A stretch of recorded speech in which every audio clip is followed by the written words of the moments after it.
everything is about love. If you're alive, there has to be love. Here we go!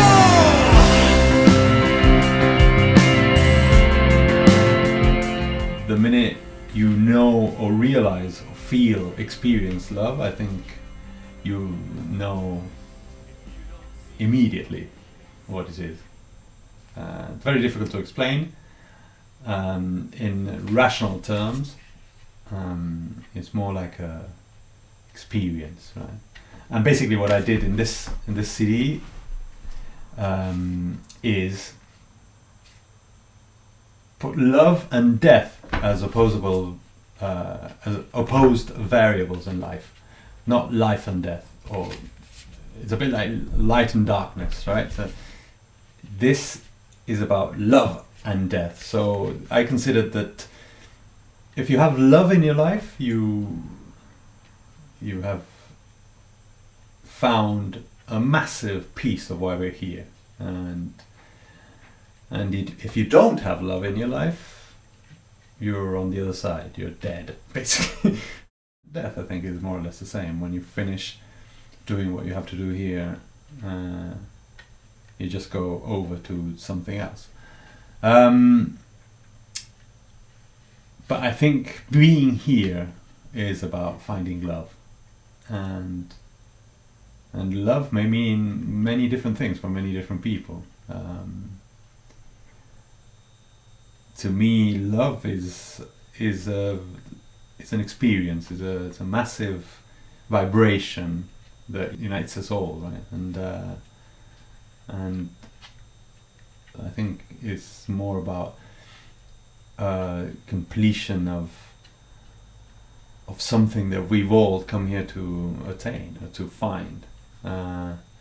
Suddenly you get it, and yeah, I call that love.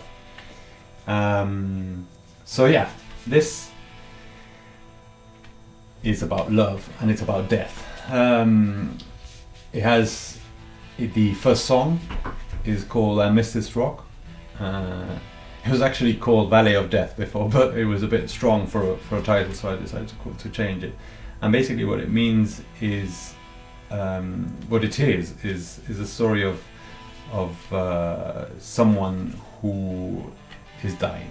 Actually, it's a moment of leaving the body, and how with the last breaths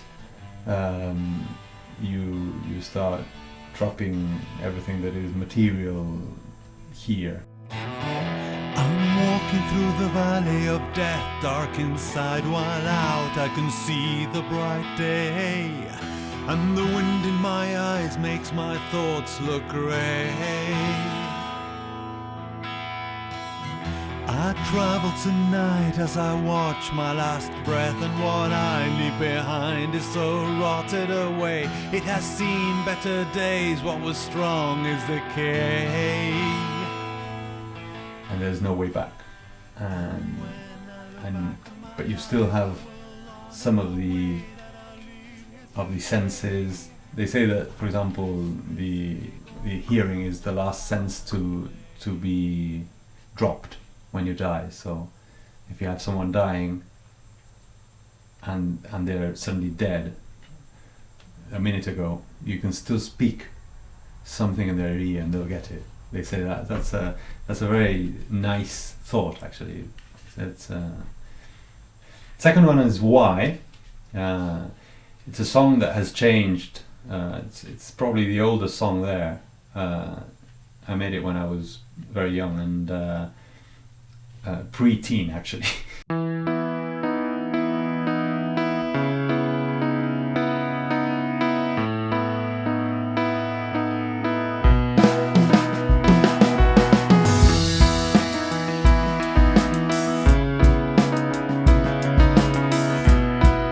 The lyrics talked about a kid looking up and talking to the sun, and I decided to redo that song for this CD and change the lyrics, which I did.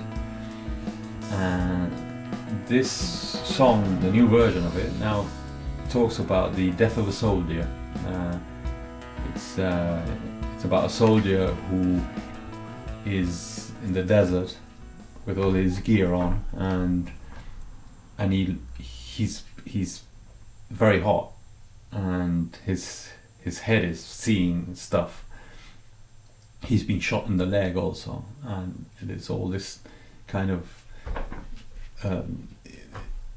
like feeling like you're in an oven, right? When you see this heat coming off the ground and stuff, and he puts his rifle up and looks through his scope, and he sees his dead dad, who has died a while back, and he sees him alive, and his dad is just waving for him to come to where he is, and he's behind this, he's in a position, right? So he just goes to his dad, and what's happening really is that it's a group of the enemy, be it, I don't know, Taliban or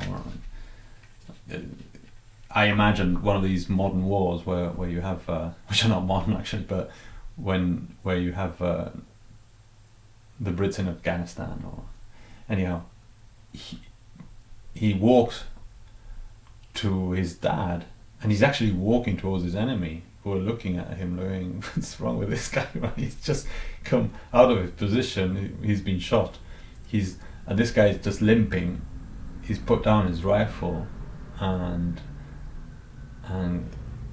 gets to his dad, and he sees his dad instead of seeing the enemy, and he kneels in front of his dad and looks, and as if he's going to beg in a way, and he asks his dad for more time. He suddenly realized that he's about to die, and now is when he's found what he's been looking for. That's why he joined the army in the first place. That's why he's been traveling around the world and shooting people basically. But he's about to die, and he suddenly feels that he wants to live.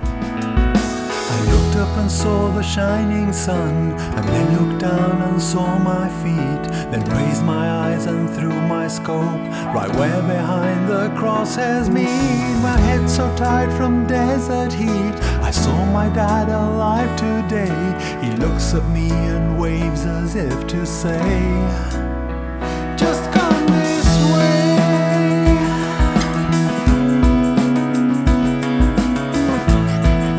First time in his life where he actually feels that he's alive, and he asks for more time, and at that point one of his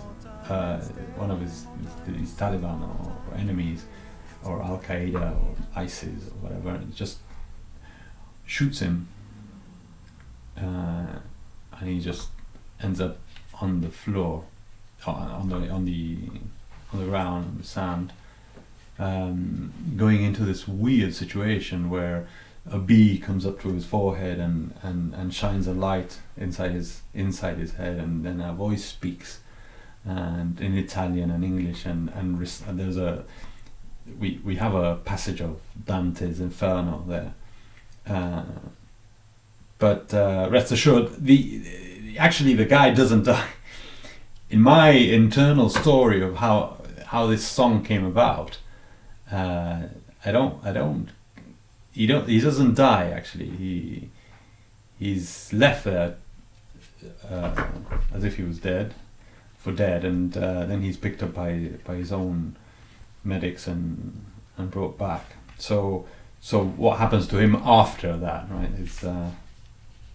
Is also very interesting. It's probably for the next CD. Then the Wars of Love. The Wars of Love is an incredible song that has taken a life of its own. It's been out there for a while, and it's the first time that I've actually managed to mix this song properly in the studio with Guy Forrester in Linden Studios. I didn't mix it, he did, and it's amazing what he's done with it. So I just put it in, and it's related to the 9/11 attacks and how these massive buildings fell. So it talks about the walls of love are falling down, and by the end of it, there's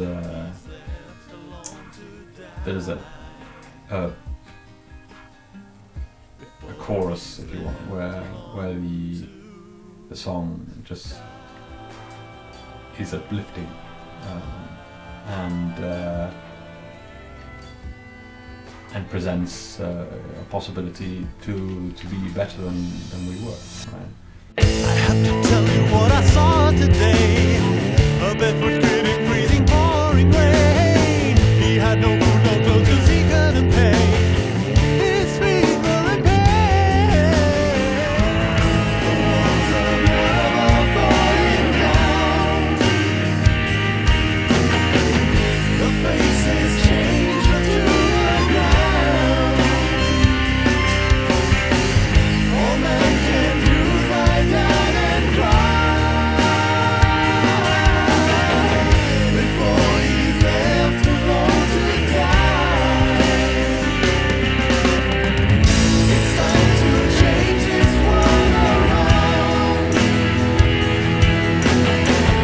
to stand for peace and This was recorded in many places. Some of the stuff was recorded in London, some in Argentina, actually, South America, some in New York, where I was living for a while. I was doing a Fulbright scholarship in performing arts in New York City, and I recorded some of the stuff there. And I've got amazing people here, which are all credited in the back, and they've been contributing to this album. Charlie Westney is doing backing vocals. Andrea Escofet is doing backing vocals too. Ant Foot has recorded guitars. We started working recently together, and he's amazing. So we'll definitely keep working together. He's recorded electric guitars in the first and the last song.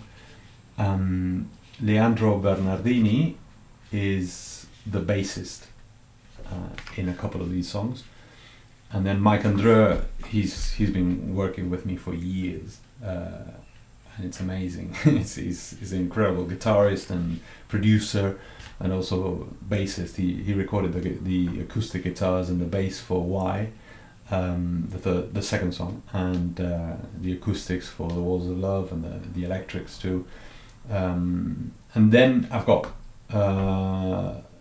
my brother Fred Morgan playing. He's a violinist, so he's playing violin in a couple of the tracks, and Frederick Lach is playing double bass. The Flea, who's an Argentinian bassist who played in The Walls of Love, is also here. I also have Jere Novoa playing drums on Why, and Catherine, my wife, has did the recording of Dante's Inferno's piece on Why too. So I like collaborating with as many people as I can fit in. And I recorded 12-string guitar and piano and the lead vocals, of course. And it's coming out on here to the camera, right? This is coming out on the 17th of July 2017, so 17/07/17. And you can get it on iTunes, Amazon, all the digital download places, and you can get this very beautiful CD pack with the actual WAVs, which are much better quality sounding than the MP3 download, from my website, right? So sebmorgan.com. And when I look back on my life, I will